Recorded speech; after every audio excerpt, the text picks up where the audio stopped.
Welcome to Black and White. That's the name of the series. Um, I, I'm asking. I'm probably asking for a whole lot of trouble because I'm thinking about titling this segment "Suicide Bombers," and I know it's just gonna be asking for trouble, but the what I want to do is open dialogue around the world. I can tell you right now, YouTube is blocked in a lot of countries. So there's people who probably won't see the video who I would hope it might actually help.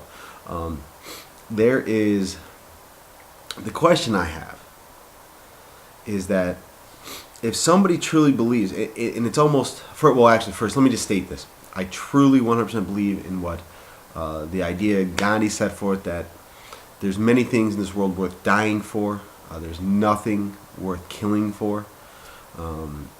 So, at the end of the day, we can sacrifice our own lives all day long. We should never take another life.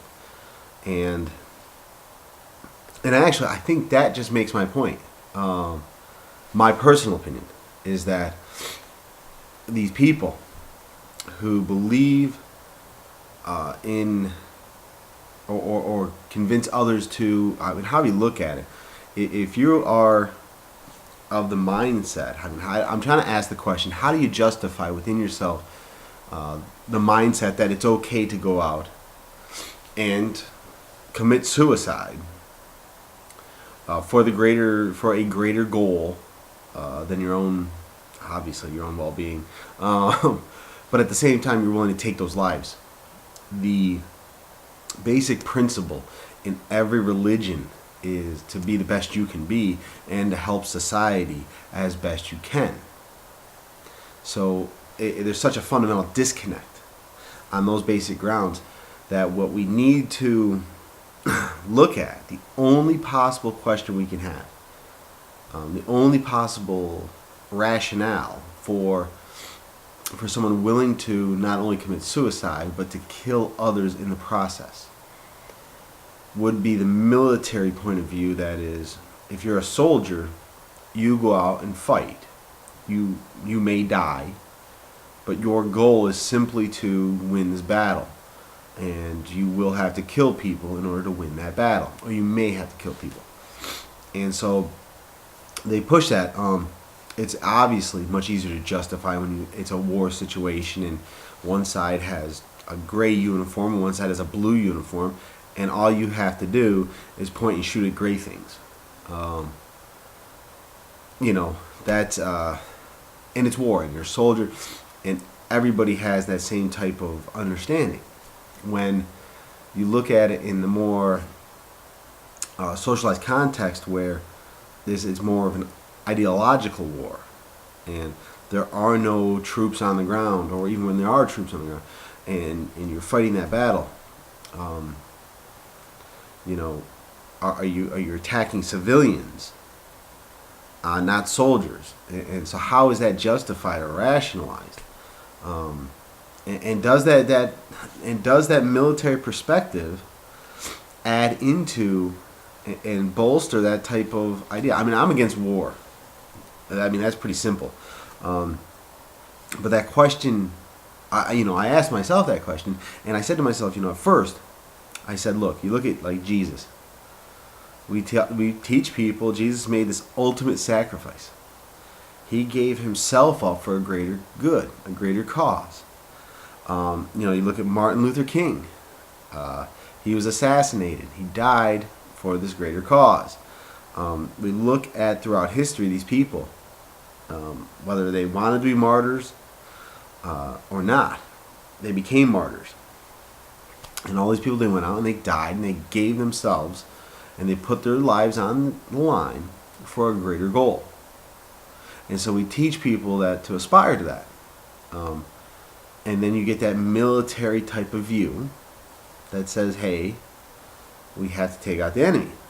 And I'm just trying to at all come up with any possible, what I prefer to do is, I'm looking at making this video as a way of saying, look, let's discuss this. Okay, let's not get into the hatred or singling people out and saying, look, or groups out.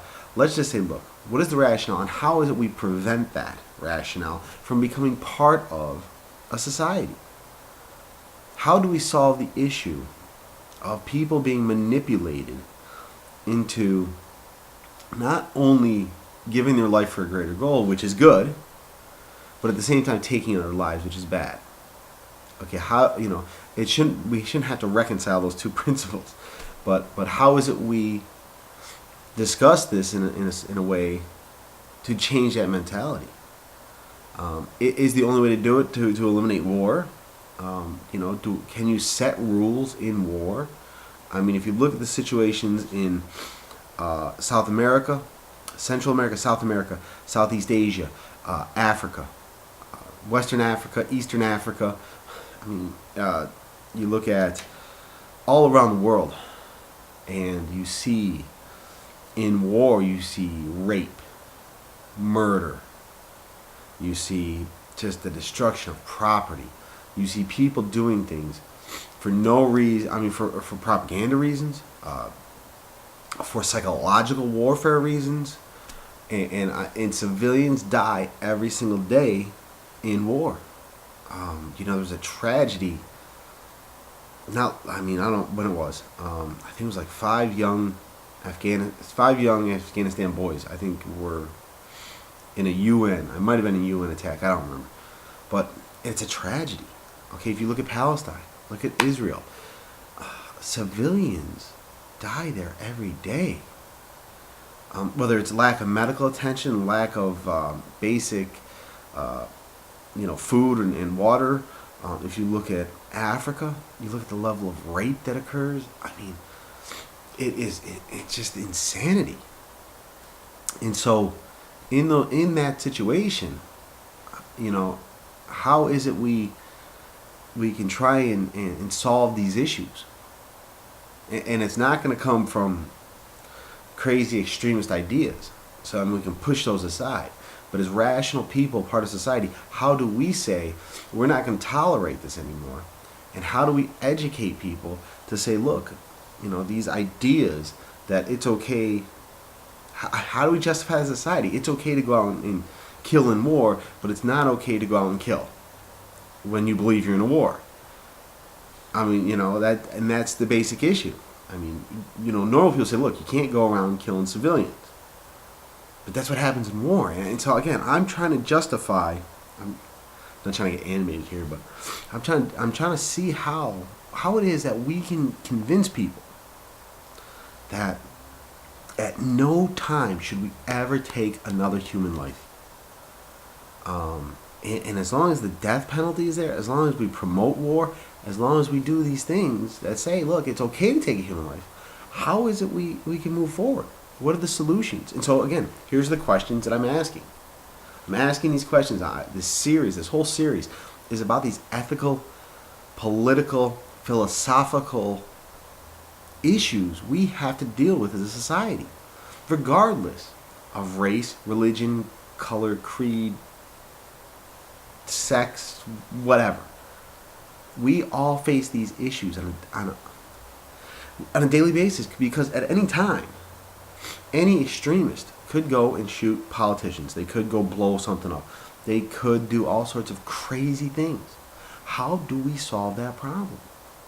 I personally believe it's only through education and outreach and bridging the divide, not creating more animosity towards people, but opening communication and developing these communities where the basic idea of sharing information and coming together in the commonalities can be developed, and therefore we can stop this stuff. So those are the questions I'm asking. How do we do it? We all know what's wrong. We all, but there is that. How do we get around that as a society, and how do we move forward? What are the solutions? That's the questions on this series. Thank you for your time. This is Black and White. I think this one is, I don't know if this is black and white or not. I don't know if this is a grayscale issue, but I guess I'm asking the question. I'm hoping someone can find an answer.